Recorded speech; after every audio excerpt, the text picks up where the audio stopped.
আমরা তো ভোট দিতে পারি না, আমরা তরুণ প্রজন্ম আমাদের ভোট অন্যজন দিয়ে দিছে। যে সরকার আছে ওনারা অবশ্যই একটা ভালো নির্বাচন উপহার দিবে, যেহেতু 5 তারিখের পরে দেশের জনগণ একটা রায় দিছে, স্বৈরাচার পতন হয়েছে। এখন আমরাও চাই একটা ভালো নির্বাচন হোক, আমরা আমাদের পছন্দের প্রার্থীকে ভোট দিতে পারি। আমরা তো ভোট দিতে পারি না, আমরা তরুণ প্রজন্ম আমাদের ভোট অন্যজন দিয়ে দিছে। তো সরকার যাই করছে সব দিকেই বাংলাদেশের মানুষের বিরুদ্ধে করছে, তাই তো মানুষ 5 তারিখে গণঅভ্যুত্থানের মাধ্যমে সরকারকে পতন ঘটানো হয়েছে। বিএনপি এত বছর রাজনীতি করে, ওনাদের কিছু ভুল ত্রুটি আছে, ওনারা যদি শুধরে আসতে পারে। চারিদিকে বাংলাদেশে যেসব খবর আসতেছে ওনারা করতেছে, অবশ্যই অতটা ভালো করতেছে না, সেই হিসাবে জামাত খুব ভালো কাজ করতেছে।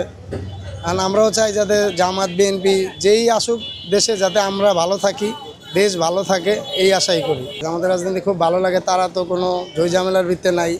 সেটার প্রমাণ বাংলাদেশের সবচেয়ে মেধাবী ছাত্ররা প্রমাণিত করে দিছে ডাকসুর নির্বাচনের মাধ্যমে। পাগলেও বিশ্বাস করব না যে বাংলাদেশের সবচেয়ে মেধাবী ছাত্ররা যে জায়গায় থাকে তাদের মাধ্যমে কোনো কারচুপি হবে।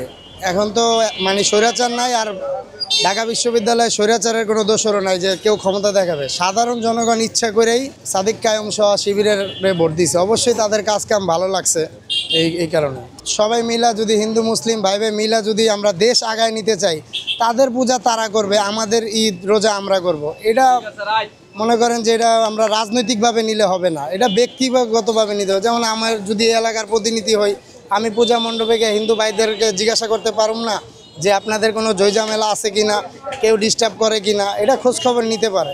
এটা ভুল ব্যাখ্যা দেওয়া হয়। আসলে পূজা আর রোজা এক না, হিন্দুদের পূজা হিন্দুরা করবে, আমাদের রোজা আমরা করব।